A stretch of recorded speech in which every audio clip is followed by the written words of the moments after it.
We shall issue sovereign bonds of longer tenure, either as green bonds or euro bonds on international capital markets, a structure, a sovereign century bond for our bilateral investor partners.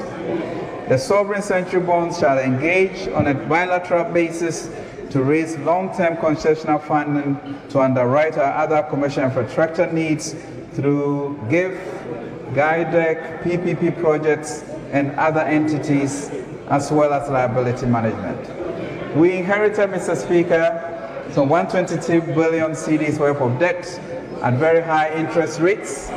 Even though we have brought down interest rates considerably, we are still saddled with a sizable amount of expensive debts. As such, in 2019, we'll spend over 16 billion of our revenue, 26.6%, on interest payments. This amount can be considerably reduced if we refinance our debt at much lower interest rates. A 10% reduction in interest rates translates into over 1.6 billion in savings, almost enough to pay for free SHS in 2019. Mr. Speaker, the Ghana Century Bond Program will help provide us with the wherewithal to refinance these expensive liabilities. It is an important bulwark for Ghana's post-IMF status. It indicates a country with a long-term plan, a country that can program its infrastructure needs over the long term, a country that can provision for adequate foreign exchange reserves in the long term, a country that cannot be hit with the contagion of emerging markets, a confident country that can pay its way through its development, a country beyond aid. Mr. Speaker, our focus in government over the last 22 months has not just been restoration of macroeconomic stability. We have implemented a number of flagship policies as well as social intervention policies that have reduced the sovereign as well as enhanced the aspirations and opportunities of ordinary Ghanaians. The Akufo-Addo government has eased the burdens of hundreds of thousands of Ghanaians and invested in the future of our children with the introduction of free senior high school program. For the first time in our history, Mr. Speaker, the whole of Ghana is enjoying free HSS. Under free SHS, students are entitled to free meals, both boarding and day, to free boarding accommodation, to free textbooks. And all of us, Mr. Speaker, are equal citizens in this great land of ours. Mr. Speaker, the free SHS in 2017 provided over 90,000 additional teenagers an opportunity to get senior high school education and improve the opportunities for work in the future. Mr. Speaker, whose child should be left behind? Mr. Speaker, in 2018, as a result of the innovative double track system,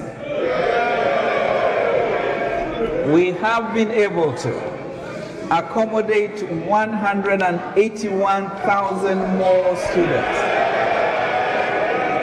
who otherwise, Mr. Speaker, could not have access to secondary education. Mr. Speaker, this is 271,000 of our citizens, Mr. Speaker, who have had the opportunity now to a better life. Mr. Speaker, this is a very emotional issue for the President, that all of us will have access to free education, that there will be social justice for all, and that a lack of education should be not because the state cannot provide, and that access will be given to all. Mr. Speaker, the introduction of free SHS has also provided immediate cash benefits to parents. For a parent of a boarding SHS student, you save 2,015 and 22 pence. For a parent of a boarding TVET student, you save Ghana 2,115 cedis and 22 pesos. And over a 3-year period, Mr. Speaker, a parent of a boarding SHS student would have saved nearly 6,045 cedis. Oh, the savings. Mr. Speaker, for those who still count in old currency, that's 60 million old Ghanaian cedis and about 120 million Ghana cedis if you have 2 children going through free SHS. Mr. Speaker, this is the mark of a right-to-center government that believes that people must be at the center of development. Mr. Speaker, we increased the school feeding program from 1.6 million children to over 2.4 million children, and also increased the amount spent on each child by 25%. In the area of LEAP, we have added more than 150,000 households to the program, thereby improving their livelihoods. Mr. Speaker, further, we have increased the share of the DACF to persons with disability from 2% to 3%. We have more than doubled the capitation grant from 4.5 cedis to 10 cedis. We have restored teacher training allowances. We have restored nursing training allowances. We have reduced electricity, 70.5% for household, 30% for businesses. We have cleared 1.2 billion arrears inherited under the NHIS, and NHIS is working again. We have provided food crop farmers with subsidized fertilizer, 50% under the Planting for Food and Jobs. This has resulted. Mr. Speaker, this has resulted in increased output and lower food, Mr. Speaker, and as we all sit here, food prices and inflation is down to 9.5%. The lowest in decades. Mr. Speaker, Mr. Speaker,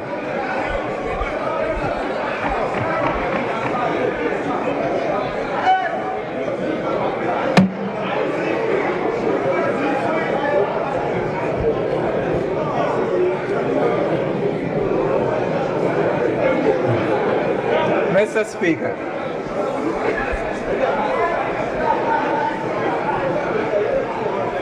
Mr. Speaker, we are not done. Mr. Speaker, we have, Mr. Speaker, Mr. Speaker, this is a very emotional policy.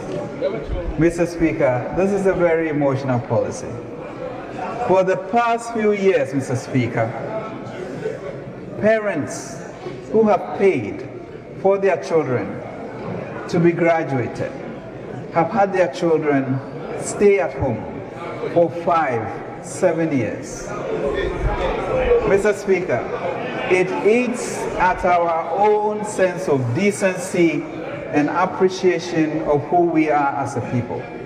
Mr. Speaker, we have, in an unprecedented way, in a monumental way, provided jobs for 100,000 graduates.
Mr. Speaker.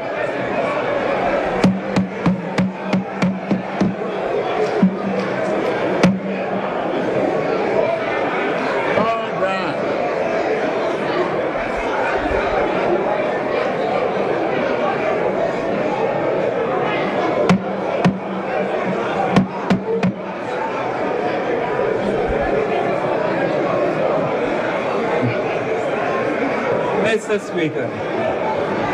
Honorable Minister, you may wait.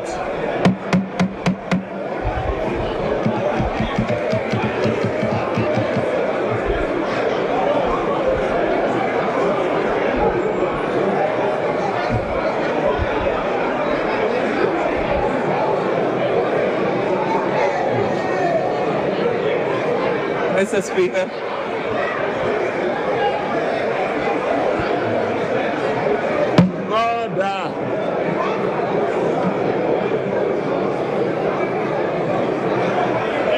Mr. Speaker.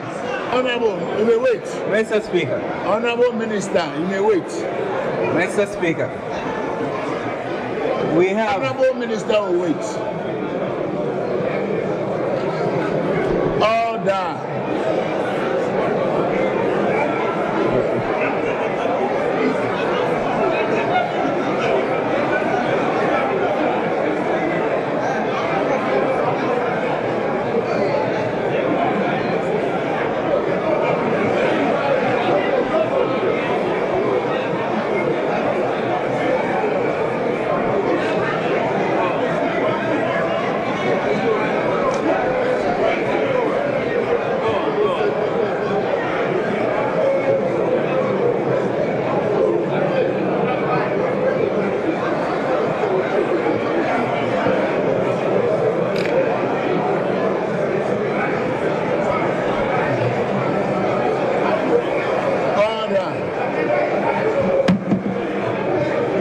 Mr. Speaker.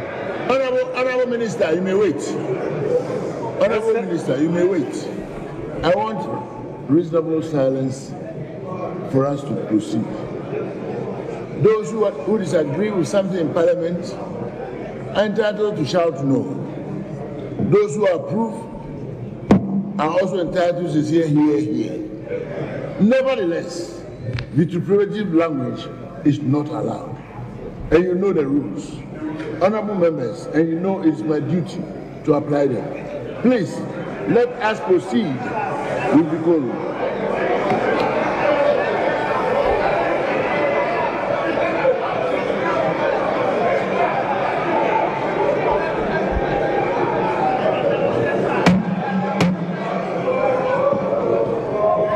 Thank you. Honorable Minister of Finance, you may proceed. Mr. Speaker, thank you very much. We have provided jobs to 100,000 graduates under the Nation Builders 4 across every constituency in Ghana. Mr. Speaker, this is the type of strong and bold and visionary leadership that we are experiencing under the Akufo-Addo government. Mr. Speaker, retirement income security is also a right of every Ghanaian and not only formal sector workers. His Excellency the President has demonstrated his commitment to expanding social security to cover the informal sector by charging the board of SNIT to ensure the inclusion of informal sector workers. I'm pleased to announce, Mr. Speaker, that SNIT is working with government to develop a policy framework to provide informal workers with a voluntary, fully funded personal pension scheme to be launched in 2019. Mr. Speaker, I would like to ask one question.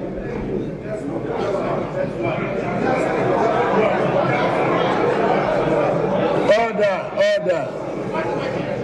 Honorable members, order. Let me ask one question.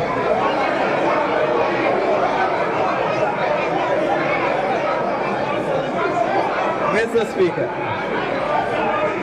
Mr. Speaker.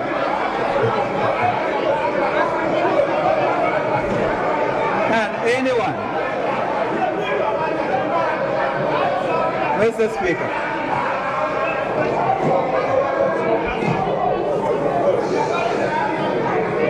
Mr. Speaker.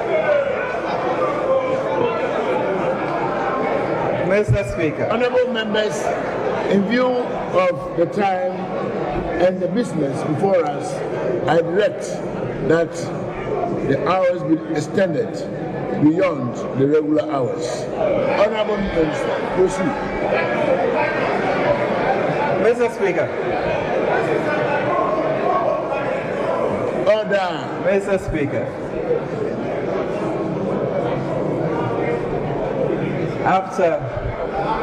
After this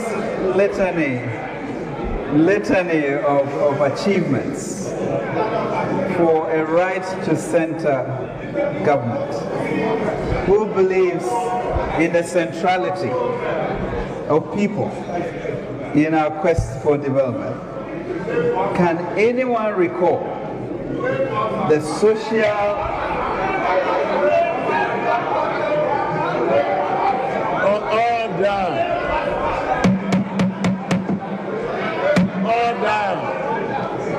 Honorable members, Mr. Speaker, the debate time will come. Can anyone recall the social? No, we can't. The social intervention policies.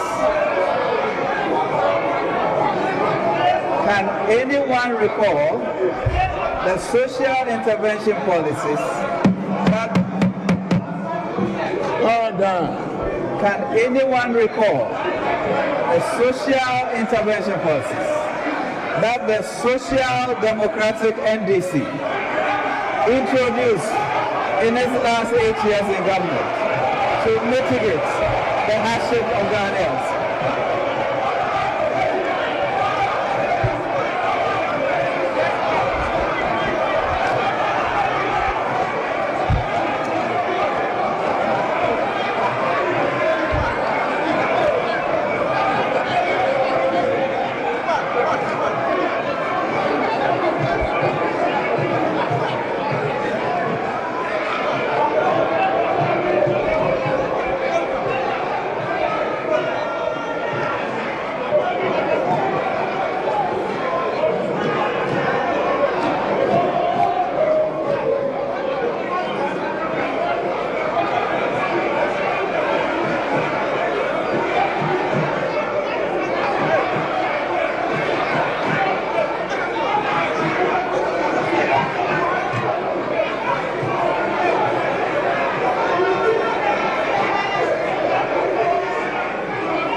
Mr. Speaker,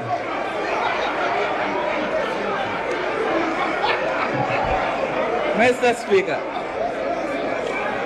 Mr. Speaker,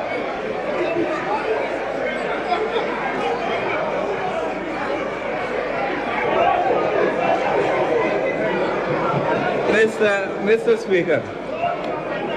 Honorable Minister, you may wait.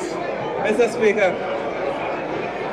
Honorable Minister, when silence you will go. Mr. Speaker.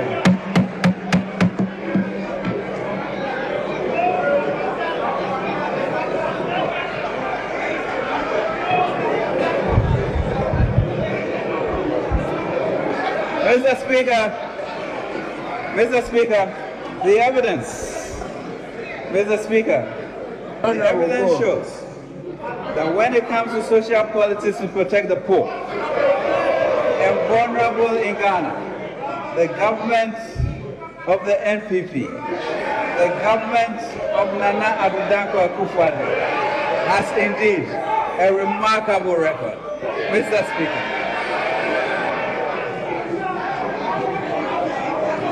Mr. Speaker, with December 2018 as the test date, we are on track to successfully complete and exit the IMF ECF program. We have clearly demonstrated our competence in managing our economy in the past 2 years that we have been in government. We will remain steadfast in this resolve. To this point, to this end, we are putting in place a number of legal and institutional measures to ensure that we do not revert to the bad days of macroeconomic mismanagement. Mr. Speaker, one of the key measures we are institutionalizing is a social partnership among organized labor, Ghana Employees Association, and government, which we believe will provide avenue for the partners to deliberate on significant development matters and providing relevant solutions. Further, Mr. Speaker, the 6 strategic pillars in the 2019 budget puts us in a position to advance boldly towards a Ghana beyond aid. In this budget, we are making an unprecedented infrastructural expansion of over $2 billion, historic partner. We are modernizing agriculture, increasing production, and reducing our dependence on imports for foods. We are forging ahead with a bold and comprehensive $1 billion industrialization plan that adds value to our agriculture and natural resources and leverages our rising population of educated youth. We are strengthening our domestic revenue mobilization and taking strong measures to enforce efficiency in public expenditure and to protect the public purse. We are building on and strengthening our social interventions in order to ensure that no one is left behind. A caring government, a caring country, as we transform our economy and march boldly to a Ghana beyond aid. Mr. Speaker, the future is indeed very bright as we embark on big-ticket projects and programs as part of our resolve to transform the economy and better the lives of Ghanaians. Mr. Speaker, we are implementing the Sino Hydro project, which will provide additional 2 billion cedis in road, rail, and other infrastructure. The Acre oil field will start producing in 2021 and will eventually add about 100,000 barrels of oil per day to Ghana's crude oil production. In addition, ExxonMobil will be present on board soon to explore and produce crude oil in the deep water Cape 3 points. The Ghana Integrated Aluminium Development Corporation will be established to develop an integrated aluminium industry in Ghana. Ghana is attracting international car manufacturing giants such as Nissan, Volkswagen, Sinotruk to set up automobile industry and move the program forward. Mr. Speaker, as you know, His Excellency the President constituted a committee to draw up a Ghana Beyond Aid Charter. The committee comprises representatives from a wide cross-section of Ghanaians, including government, organized labor, the private sector and employees, and the youth. Work on the charter and on the detailed contours of the Ghana Beyond Aid agenda is well advanced, and the committee will present this report to the President before the end of the year. Following that, there will be consultation with Ghanaians before revising the committee's work for eventual submission for Parliament. Mr. Speaker, in March 2017, I presented His Excellency's first budget, a president who had re-energized the nation and inspired hope. The millions of Ghanaians who went to the polls and voted him into power, youthful Ghanaians who believed that their lives will be turned around, expectant parents who believed that their burdens and their warts will go to school, hundreds of children who believed and hoped that they will have opportunity to improve their lives through education, university graduates who believed that they might have opportunity to wake up in the morning, dress up, and show up for work. Businesses who believe that interest rates will come down so that they can borrow and expand their businesses and employ more people. Dying businesses that require some stiffness to live again, like the bones of Ezekiel. Ghanaians who had sat in darkness and wanting to see light. Our development partners who believe that they can revitalize their partnership with us. And the international investor community, and also in the IMF, whose program of Ghana had derailed. Mr. Speaker, I am happy to announce that those who believe have seen their dreams and aspirations come to fruition. 100,000 graduates who have been home for years, despondent without hope, now have the opportunity to contribute to our national development.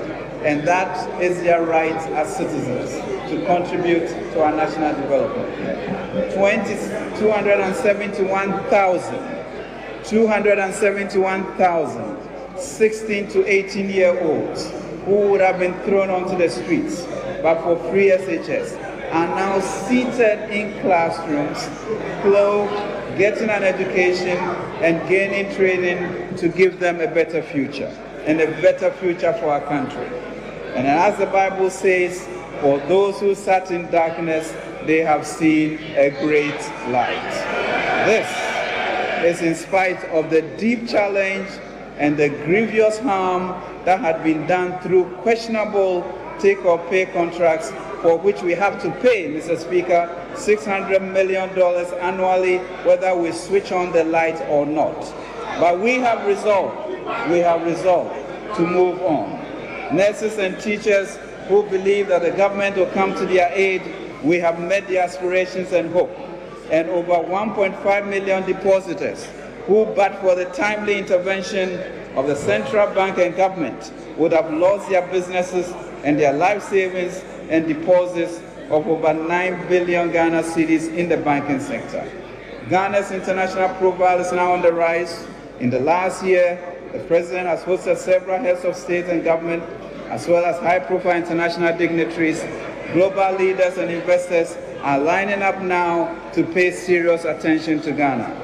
Mr. Speaker, we are proud of what we have accomplished in 22 months and are certain and resolved to deliver a future that meets the hopes and aspirations of all of our people through this budget and this medium term.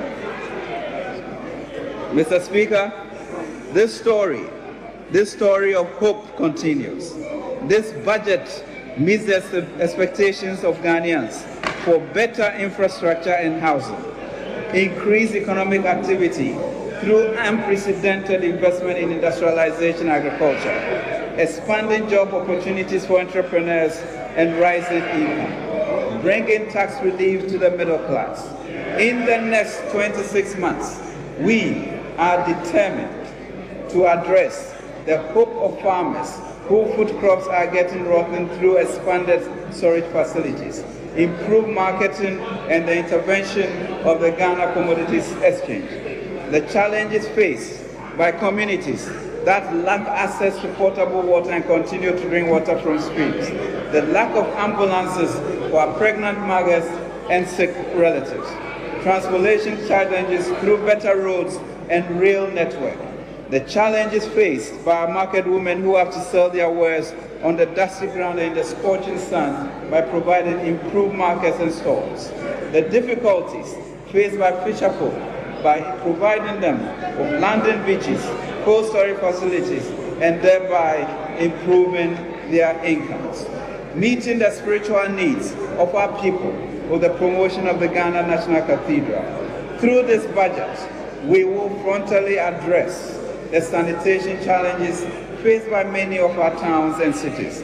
In this 2019, we have chosen, Mr. Speaker, to sacrifice and build for the future. We have chosen, Mr. Speaker, to invest in people. We have chosen to boldly tackle the infrastructure needs of our people with a $2 billion facility. We have chosen to invest $1 billion in industrialization. We have chosen to make our rich oil resources more accessible to credible investors through competitive bidding, and we aim to hit, God willing, 1 million barrels of crude oil production within a matter of a decade. It may sound ambitious, but we are confident in the plan that we have. We know that Ghana's rich bauxite resources have the potential to deliver over $500 billion in revenue and create hundreds of thousands of jobs along the value chain. If we stick to the President's vision and commitment to build an integrated aluminium industry as spelled out in the law, we know that Ghana's industrialization project is ready for the long-awaited big takeoff. It is not by sheer accident that the big multinationals in the automobile industry are signing up to set up manufacturing hubs in Ghana. It is not by accident that we're the fastest growing economy in the world last year and still growing stronger. We have chosen 2019 as the year to begin some landmark redevelopment projects that will stamp Accra's growing reputation as the main city for business and holiday travels in our region and beyond. 3 of these major multi-billion city redevelopment projects are namely the Marine Drive, the Trade Fair redevelopment, and the energy sector. Ghana, Mr. Speaker, is working again and will work for the benefit of the people and to the glory of God. We have chosen to be bold in devising a budget that deals with the past, delivers opportunity in the present, while investing responsibly into the future. We will not, Mr. Speaker, heed the voices encouraging us to eat the seeds that need to be harvested for the future. We shall not be discouraged by the voices that seek to play down the gains that will constantly continue and drive our people back to Egypt. We pledge not to repeat the mistake of the past so long as the majority of Ghanaians continue to keep faith with our leadership. In 2019, Mr. Speaker, the national budget addresses the past. We exit the IMF program. It's a great achievement towards fiscal sovereignty, but not, Mr. Speaker, not from eternal fiscal discipline. Expenditures on SAH is expensive, but a responsible investment that provides incalculable future returns on our greatest assets, our children. The next generation of Ghanaians who will inherit the future that we create today. In this budget, we have invested in Maslow so that small businesses up and down the country can have additional, cheaper access to credit. Our president is insistent on social justice and the preferential option for the poor, that all shall have access. We were also challenged that in looking at the past and into the future, we could not ignore the urgency of today, the development and delivery of electricity, inputs for our great expansion, healthcare, and better roads and infrastructure. 2019, Mr. Speaker, is a budget that better enables us to balance the decisions of the past and the needs of today with the pillars and foundation needed to build a better tomorrow. Mr. Speaker, this is a period of unprecedented generational hope, a period, Mr. Speaker, of 1,000 years of peace and prosperity that is being launched. We also recognize, Mr. Speaker, that building national prosperity is not the exclusive domain of government. If we are to win in pushing Ghana beyond aid, then every single one of us must own it, be citizens in developing our nation, and not just mere spectators with strong opinions only as your contribution. I thank all the productive communities of Ghana and all Ghanaians for the epic sacrifices and contributions you make every day. I particularly thank the community of faith whose intercessions and prayers for this nation are unceasing. The government recognizes and appreciates the role you play in fulfilling the mandate from the Bible to feed the hungry, to clothe the naked, to take care of the sick and visit the prisoner. Government's partnership with you to lift the vulnerable and needy is steadfast. and immovable. Government's commitment, my Lord, to our progress, we cannot. I believe, Mr. Speaker, that with faith,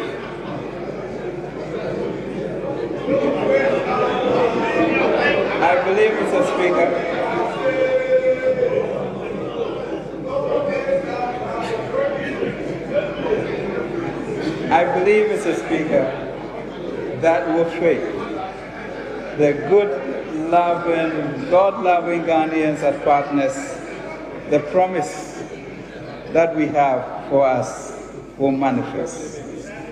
In Genesis, he says,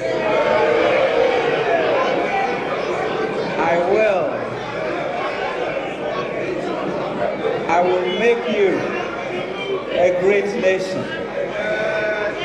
I will bless you and make your name Ghana great. And in you, all the families of Ghana shall be blessed. Mr. Speaker, this is an accelerator budget. This is a budget for a generation of hope. This is a budget, Mr. Speaker, in which the door is open because we have stayed faithful with him. Mr. Speaker, the door is open for prosperity. The door is open for development. The door is open for unity. The door is open, Mr. Speaker, for forgiveness. And the door is fully open. And the door is fully open for us, Mr. Speaker. Mr. Speaker, and the door is fully open for us to love one another. Mr. Speaker, in the spirit of this season,